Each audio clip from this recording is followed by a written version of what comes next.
Pararam para pensar na arquitetura simplesmente incrível que permite que a gente ande, pense, sinta?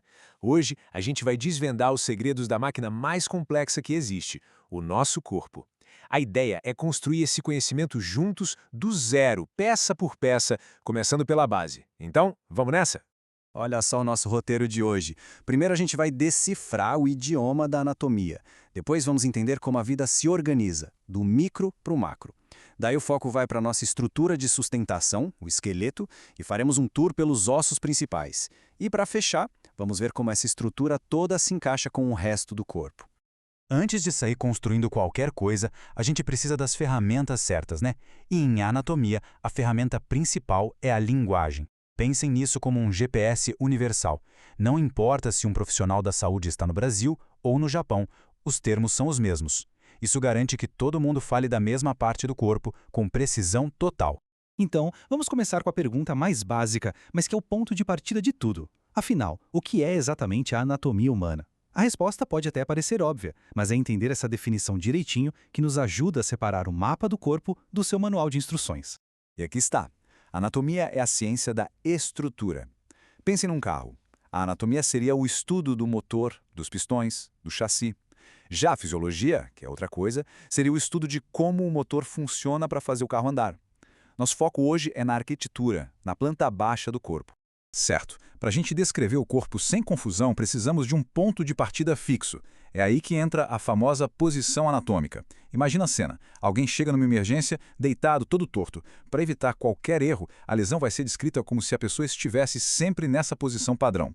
É a regra de ouro para a comunicação na área da saúde. Agora, os termos de direção. Eles sempre vêm em pares, o que facilita bastante. O coração, por exemplo, é medial, ou seja, está mais perto da linha média do corpo. Já os pulmões são laterais. E aqui tem um conceito-chave para os membros. O cotovelo é proximal ao pulso, porque está mais perto do ombro, que é a raiz do braço. O pulso, por consequência, é distal. Simples, né? Para enxergar o que tem dentro do corpo, os anatomistas imaginam que ele é cortado por 3 planos invisíveis. O plano sagital corta como se fosse uma flecha, dividindo em direita e esquerda. O plano frontal ou coronal nos divide em frente e costas. E o plano transversal, bom, esse nos corta ao meio, como um mágico, separando a parte de cima da de baixo. Beleza. Com a linguagem já dominada, chegou a hora de olhar a planta baixa do nosso corpo. Vamos descobrir como ele é construído, sabe? Camada por camada, desde o tijolinho mais fundamental até o edifício completo. Esse slide aqui mostra a beleza da organização da vida. Tudo começa com a célula. Quando células com a mesma função se juntam, elas formam um tecido. Tecidos diferentes trabalhando juntos criam um órgão. Órgãos com uma missão em comum formam um sistema. E a soma de todos os sistemas somos nós, o organismo. É uma hierarquia, nossa, perfeita. Certo? Agora vamos para o nosso foco principal de hoje. A estrutura mestra, a armação silenciosa que nos dá forma e força. É hora de explorar o sistema esquelético.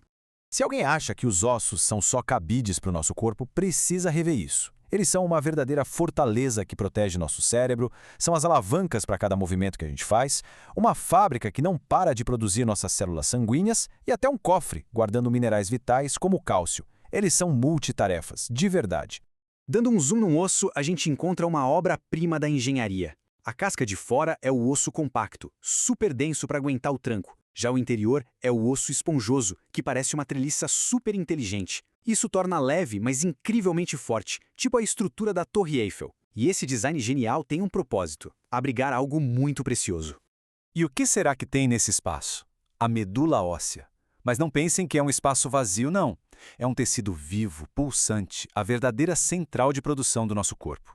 E o mais incrível é que existem 2 tipos. A medula vermelha, que fica mais nas pontas dos ossos, é a nossa fábrica de células sanguíneas. Já a medula amarela, no meio do osso, funciona como uma reserva de energia. E aqui vem um detalhe genial. Numa emergência, o corpo pode converter a medula amarela em vermelha para dar um gás na produção de sangue. É um sistema de backup perfeito.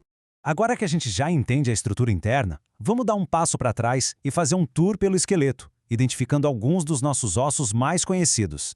Vamos começar de cima para baixo. O neurocrânio é o nosso capacete natural, que protege o nosso bem mais valioso, o cérebro. Ele é uma fusão de vários ossos, como o frontal na testa, os parietais no topo e o occipital lá atrás. Juntos, eles formam uma cúpula protetora que é incrivelmente resistente. E olha que curiosidade fantástica do nosso material. O nome etimoide vem do grego ethmos, que significa peneira. E por quê? Porque o osso é todo cheio de furinhos que deixam os nervos do olfato passarem do nariz para o cérebro. A própria estrutura do osso já conta a função dele. Descendo do capacete, a gente tem o víscero-crânio, que é o conjunto de ossos que esculpe o nosso rosto. Aqui a gente encontra a maxila, o osso da bochecha e, claro, a mandíbula, que é o único osso móvel de todo o crânio, essencial para falar e comer. Saindo do crânio, tem outra história de nome bem interessante. A clavícula, aquele ossinho que conecta o braço ao tronco, tem o nome de pequena chave em latim. O motivo? O formato dela em S lembrava as chaves da Roma antiga. Muito legal, né? E agora, os membros. Percebam que existe um padrão. Tanto no braço quanto na perna, a gente tem um osso longo e forte perto do tronco, o húmero no braço e o fêmur na coxa, que, aliás, é o maior osso do corpo. Depois vem 2 ossos mais finos e, em seguida, uma coleção de ossinhos nas mãos e nos pés. É um design que equilibra perfeitamente força e flexibilidade. E conectando tudo isso, temos o nosso pilar central, a coluna vertebral. É uma pilha genial de 33 ossos, as vértebras, que faz uma dupla função quase milagrosa. É forte o bastante para nos manter em pé, mas flexível o suficiente para a gente poder dançar. E, ao mesmo tempo, protege o cabo de comunicação mais vital do nosso corpo, a medula espinhal.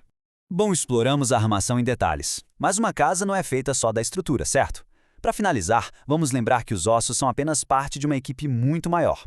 É hora de dar um zoom out e ver o quadro completo. O sistema esquelético é tipo a defesa de um time de futebol. Ele dá estrutura, mas não ganha o jogo sozinho.